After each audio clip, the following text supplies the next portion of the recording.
Me oleme varem droonidest rääkinud, aga juba siis mainisime, et võtame appi mõne tõsise asjatundja. Püüdsimegi Kadrioru pargist kinni ühe Eesti parima droonifotograafi. Aga enne tema juurde minekut peame tänama meie sponsorit. Fotopointis on kõik kaubad ja teenused kuni –26%. Ka need, mis on soodushinnaga. Nii veebikaubamajas kui esinduskauplustes koha peal. Soodusmüük kestab 11. novembril südaööst südaööni ning lisaallahindlus kuvatakse ostukorvis. Lingid on all kirjelduses. Kes on Kaupo ja kuidas ta leidis enda jaoks drooninduse? Ma olen disainer ja fotograaf ja praegu me istume siin vist sellepärast, et rääkida fotograafiast ja just nimelt lendavast fotograafiast. No kuskil 2013 või natuke sealkandis hakkasid tekkima need pärratid, sellised suured kohmakad asjad, millega kõik toas lendasid ja juustesse kinni jäid ja nii edasi. Ja ei olnud ka meie teistmoodi, et mul üks sugulane pärratiga lendas umbes 10-ruuduses toas sellega oma naise juustesse, siis ma mõtlesin, jumala äge asi. Ja siis samal ajal kuulutati välja Phantomi mingi esimene gimbaliga variant, millel oli siis 2-aksiline gimbal, et ta natukene vibreeris. Ja see tundus nagu nii äge, nii et enam-vähem samal päeval ma tellisin selle kuskilt Soome online poest ära ja siis nii kui kätte sain, siis kohe sõitsin põõsasse ka.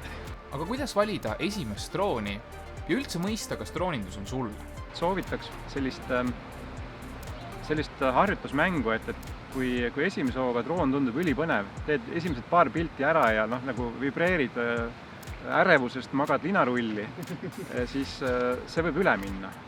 Et kas see fotograafia pisik seal juures ka siin nagu samamoodi nakkab. Ja ma olen näinud olukordi, kus inimene on ostnud drooni ja siis 6 aja pärast maha müünud, sest ta sai aru, et see ei ole tema teema. Tal tekib liiga suur ärevus sellega või lihtsalt tunneb, et ta ikkagi ei ole eriti fotograafia ja nii edasi. Ja nüüd on juba see uudsus ka nagu ära läinud, et kõik kohad on seni nagu taevast pildistamata, nüüd on tegelikult juba enamus asju on pildistatud ka. Nii et võiks mõelda selle peale, et kas võtta näiteks DJI Spark, mis on selline pisikene asi, põhimõtteliselt mahub taskusse, mis on 400–500 euro kanti vist, või siis umbes samaväärne asi näiteks foorumitest kasutatuna.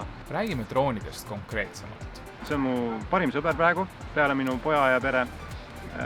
Ja seda ma kasutan igal võimalusel praegu. Tema on tõesti selline, millega võib juba maailmaklassi tegelikult pilti teha. Loomulikult me ei saa teda võrrelda täiskaaderpeegliga, aga see on nagu kompromiss selle kompaktsuse ja kõige selle juures. Ja tema käib lahti, eks ole, nagu need Mavikud kõik käivad.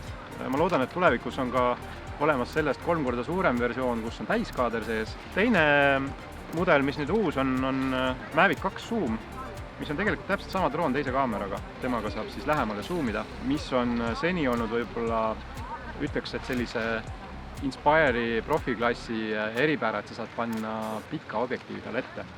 Kui ma pildistan kinnisvara ja taga on vaja tuua lähemale vanalinna vaade, siis tavaline droon pildistab selle kaugemale, sest et lai nurk optiliselt moonutab selle ruumi laiemaks. DJI on kaval ka, tegi 2 mudelit, et tema sensor on ikkagi sama väike nagu eelmine. Ja muidugi väga oluline punkt, drooni ohutus.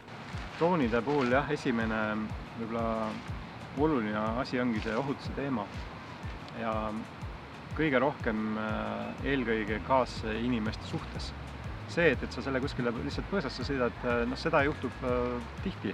Ei maksa minna inimeste peade kohale, eriti kus on suured massid. See tõenäosus, et kui midagi juhtub ja üliharva tegelikult ta ise alla kukub, nad on päris töökindlaks muutunud, siis see tõenäosus, et ta pihta saab kellelegi suure massi hulgas on väga kõrge. Et ütleme Raekoja platsi kohale täpselt keskele ei maksa minna või laulupeole, kus mind ka kunagi arreteeritud on selle teemaga seoses, sest ma ei osanud üldse sellest mõelda niimoodi. Teine asi on kõrgus ja siis mingisugused teatud kohad, et siin samas lähedal Kadriorus on presidendi loss, mille kohale tegelikult lennata ei tohi. Ja loomulikult siis lennujaamad ja kõik need, ja teisipidi kõrguse poole pealt siis 150 meetrit on Eestis maksimum, kuhu saab minna ilma eriloata. Me istume praegu siin tsoon 9, see tähendab, et me võime siin lennata, mul on olemas ühekordne luba. See on ala, kus ei pea iga kord lennutorni helistama ega luba võtma.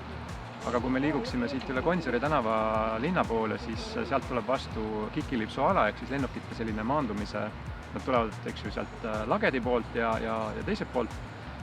Et siis selles alas on kindlasti vaja eri luba taodelda iga kord. ja siis vahetult enne lendu ja pärast lendu ka torni helistada, et sa annad teada, et sa lähed. Kus kohas sina kindlasti drooni ei kasutaks? Droonitootjatel endil on tihti reklaamklippides, kus droon lendab kirikus laulatuse ajal. Tegelikult on selles kirikus lendav murruniiduk, lapsed hüppavad batuudi peal ja siis minnakse nende kohale. Kui nüüd mõelda, et midagi juhtub, ma ei tea, puuoks kõrvalt ikkagi tuli või juhtub midagi, hüppab batuudi pealt nii kõrgele, et saab pihta, siis need 4 propellerit on nagu saeketted, need võtavad kondini välja. Fotograafilises mõttes võib-olla, kui on vaja rõhutada mingi asja asukohta, siis drooni pilt võib olla väga hea mõte, et selle maja taga on vanalinn, mis muidu kindlasti peale jääks. Aga selle maja taga võib olla ka mudane tühermaa või prügihunnik ja võib-olla midagi veel kiputakse tegema, et esimene asi, nii kui drooni kätte saad võimalikult kõrgele ja siis sa põhimõtteliselt pildistad Google Mapsi. Kuidas sa töid ette planeerid? Ja kas see üldse on vajalik? Töö planeerimise protsessi olulisus tuli välja siis, kui mul hakkas tulema metsikus koguses tööd sisse, et mul oli mingi moment selle aasta kevadel ka, kus mul oli 60 tööd järjekorras. Aga selle protsessi haldamisega tekkis mingil hetkel selline kassiahastus, et mu mailbox ja telefoni kõik olid täis mingit informatsiooni ja kui sa hakkad nagu küsima detaile või midagi uurima, siis tekib kirjavahetus edasi-tagasi. Ja ma võtsin kasutusele sellise tarkvara nagu Trello, mis on väga mõnus kaustadesse sildikeste jagamise süsteem, kus sul on päringud, tellimused, tehtud töötluses, ülevaatamisel, arvetesse mingid kaustad. See nüüd on selline nagu projektijuhtimise pool. Teine pool on siis sisuline pool, et aru saada, mida on vaja rõhutada.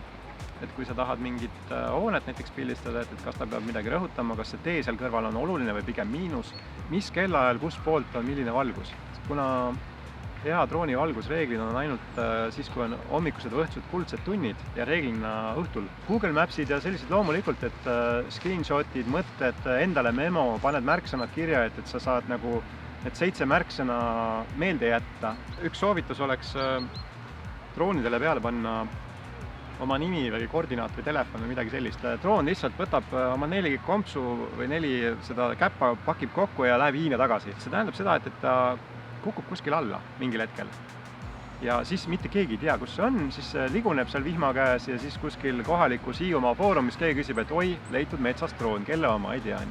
Aga kui sul oleks nimi peal, nii nagu mul näiteks on siin peal, et sellega sa tegelikult markeerid ära, kes sa oled.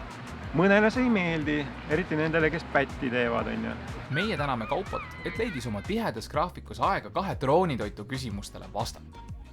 Me täname ka sind, et sa seda episoodi vaatasid ja anna meile kindlasti kommentaaridesse märku, kas sellised intervjuu stiilis episoodid sulle ka meeldivad. Ja ära unusta vajutada subscribe nuppu.